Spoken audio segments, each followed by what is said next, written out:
Hello, beautiful people. It is Oshun Kimmy, your sage, your guru, your mystic, and your spiritual informant.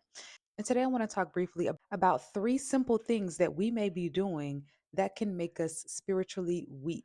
And when we are spiritually weak, we are more vulnerable and susceptible to spiritual attack of all kinds. Soul swapping, energy harvesting, beauty siphoning magic, whatever it may be, if our spirits are weak, we are open to all types of energetic manipulation.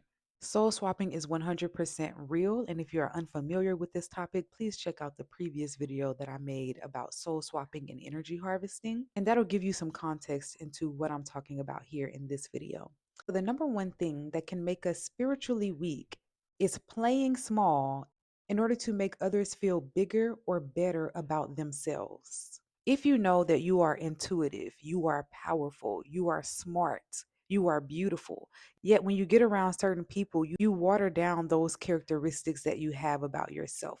The simple law or truth of the universe is that some energies are going to be stronger and bigger and brighter than other energies. And so, if you don't stand in the brightness and the power of your energy, and instead dilute that power in order to align with frequencies that are lower or less powerful than yours, then that is a relinquishing of the true power of your spirit.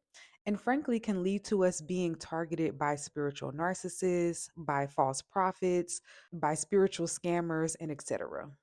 Because even though you may be watering down your power and your gifts in order to make other people feel better, those people actually can see your power. They can see your beauty. They can see your intelligence. So if you don't stand on it, it only benefits them and not you. And so then those people are simply going to take advantage of the energy that you are relinquishing in order to big themselves up because you have given them what is called legal authority.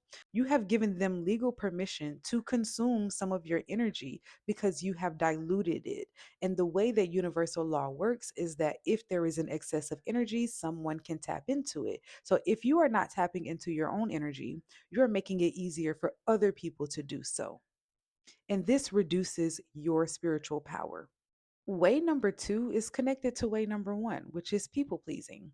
Anytime that we put other people's needs before our own, we degrade our spiritual worth and value.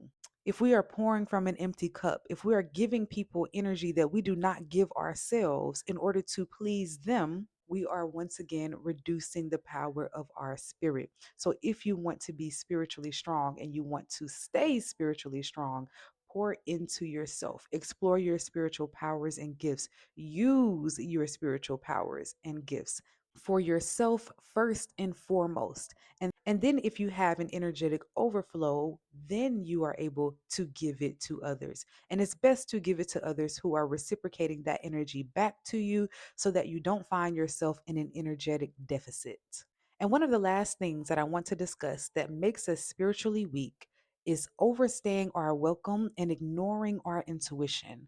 When we get that sense that we need to leave a person alone, we need to leave an environment, we need to leave a job, but we ignore our intuition, that is one of the biggest ways to degrade the integrity and power of our spirit. The more that we use our intuition, the stronger that it gets, the more powerful our discernment is, and the more active our third eye and our crown chakras are going to be.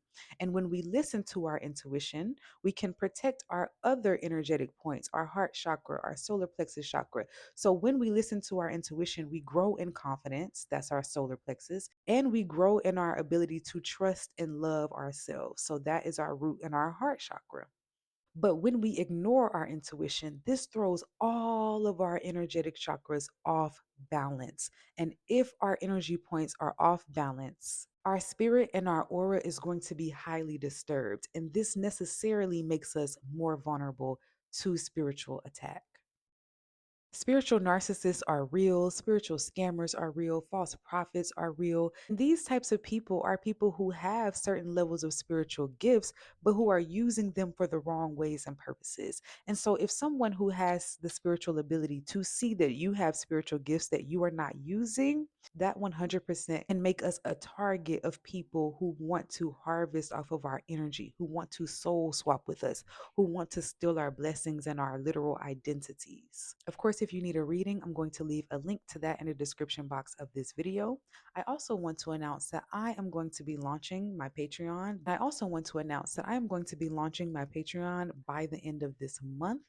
And there's going to be an exclusive community of people who are interested in learning not only the mystery behind the magic, but also how to perform certain protection rituals, how to make spiritual baths, how to identify spiritual entities and demonic energies that may be around you. It is essentially a spiritual boot camp or spiritual school for people who need to learn how to protect themselves, how to use their spiritual gifts, and so on and so forth. If you would like to be contacted directly about the Patreon, please feel free to drop your email in the comments and I'll send you a link for it. Other than that, I hope everyone has a beautiful rest of your day. May peace and blessings be forever upon you. Selah.